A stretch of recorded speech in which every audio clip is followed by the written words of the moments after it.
ദേശീയ രാഷ്ട്രീയത്തിൽ മതേതര ശക്തികളുടെ കൂട്ടായ്മ ഉയർന്നു വന്നേ മതിയാകൂവെന്ന് മുൻ മുഖ്യമന്ത്രി ഉമ്മൻചാണ്ടി. കൂട്ടായ്മയ്ക്ക് ഇന്ത്യൻ നാഷണൽ കോൺഗ്രസ് നേതൃത്വം നൽകുമെന്നും അദ്ദേഹം ദോഹയിൽ പറഞ്ഞു.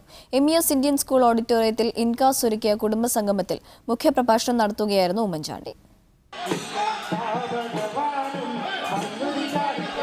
2 ദിവസത്തെ ഖത്തർ സന്ദർശനത്തിനെത്തിയ ഉമ്മൻചാണ്ടിക്ക് ആവേശകരമായ സ്വീകരണമാണ് ഇൻകാസ് പ്രവർത്തകർ ദോഹയിൽ നൽകിയത്. MES ഇന്ത്യൻ സ്കൂൾ ഗ്രൗണ്ടിൽ തടിച്ചുകൂടിയ ജനക്കൂട്ടത്തിനിടയിലേക്ക് ഏറെ പണിപ്പെട്ടാണ് അദ്ദേഹം എത്തിയത്. ദേശീയ തലത്തിൽ മതേതര ശക്തികളുടെ കൂട്ടായ്മ ഉയർന്നു വരേണ്ട അനിവാര്യ സാഹചര്യമാണ് നിലവിലുള്ളതെന്നും ഇന്ത്യൻ നാഷണൽ കോൺഗ്രസിന് അതിന് നേതൃത്വം നൽകാനാവുമെന്നും അദ്ദേഹം പ്രത്യാശ പ്രകടിപ്പിച്ചു.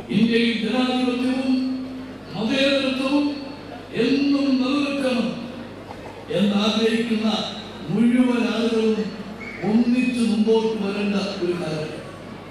അതിന് കോൺഗ്രസ് കൈയെടുക്കും. കുടുംബസംഗമത്തിൽ INCAS central committee president KK Usman അധ്യക്ഷത വഹിച്ചു.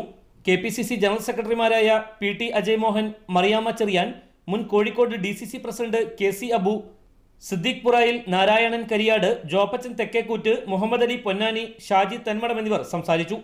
ഇൻകാസിന്റെ ഉപഹാരം JK മേനോൻ ഉമ്മൻചാണ്ടിക്ക് നൽകി. മുതിർന്ന ഇൻകാസ് അംഗങ്ങളായ KS വർഗീസ്, രാജൻ തളിപ്പറമ്പ്, ബാലഗോപാലൻ, മുസ്തഫ കൊയിലാണ്ടി, സെയ്ദ് മുഹമ്മദ്, അഷ്റഫ് വടകര എന്നിവരെ ചടങ്ങിൽ ആദരിച്ചു.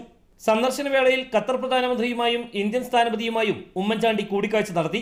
തുടർന്ന് ഹമദ് ആശുപത്രിയിലെ റിഹാബിലിറ്റേഷൻ സെന്ററും ക്യാൻസർ വാർഡും സന്ദർശിച്ച അദ്ദേഹം ദോഹയിൽ വാർത്താ സമ്മേളനവും നടത്തി.